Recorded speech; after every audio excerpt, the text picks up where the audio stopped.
तो इस लेक्चर में हम बात करने वाले हैं रिक्वेस्ट एंड रिस्पांस के बारे में।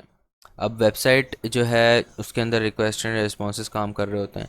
इसी तरह डिफरेंट सर्विसेज के अंदर ये काम कर रहे होते हैं। आप रिक्वेस्ट करते हो, उसका रिस्पॉन्स आता है।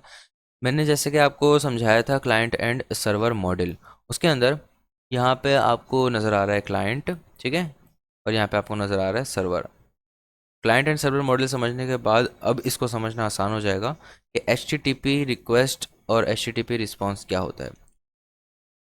तो यहाँ पे मैं आ गया अपने गूगल क्रोम के ऊपर, और मैं यहाँ पे जब लिखूँगा अपना youtube.com, और जैसे ही मैं यहाँ पे एंटर करूँगा ना, उसके बाद क्या होगा, ये जो आपको पीछे नज़र आ रहा है इस तस्वीर के अंदर कि एक रिक्वेस्ट क्लाइंट भेज रहा है सर्वर के पास, ठीक है। तो वो रिक्वेस्ट जाएगी, ठीक है।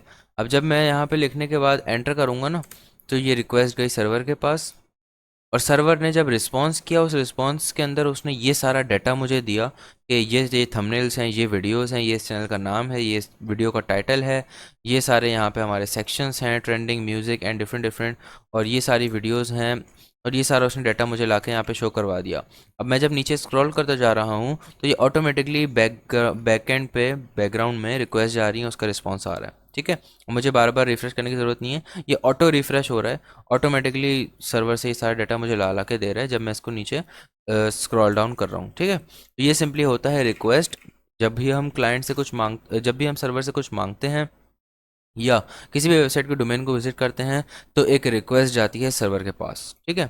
वो उस रिक्वेस्ट को देखता है, उस रिक्वेस्ट में क्या लिखा हुआ है, ये क्लाइंट मुझसे क्या मांग रहा है, और जब वो समझ जाता है कि सर्वर के ये मुझसे क्या मांग रहा है, तो फिर उसका एक रिस्पॉन्स जनरेट करता है। ये चीज़ें क्लाइंट मांग रहा है, ये मैं उसको देना चाहता हूँ, और ये उसको देना है, ठीक है। तो वो सर्वर फिर हमें एक रिस्पॉन्स जनरेट करके वो हमें सेंड कर देता है, और वो हमें क्लाइंट को रिसीव हो जाता है, और वो समय अपने ब्राउज़र के ऊपर अपना रेंडर होके शो हो जाता है। वो बेसिकली कोड भेजता है पूरा, और ब्राउज़र के अंदर आके वो सब रेंडर होके हमें शो हो जाता है कि ये पूरा कोड है, HTML CSS JS, वो सारी चीज़ें वहाँ पे एग्जीक्यूट हो जाती हैं, एंड वो हमें नाइस एंड क्लीन वे के अंदर खूबसूरत सी एक वेबसाइट नज़र आ जाती है।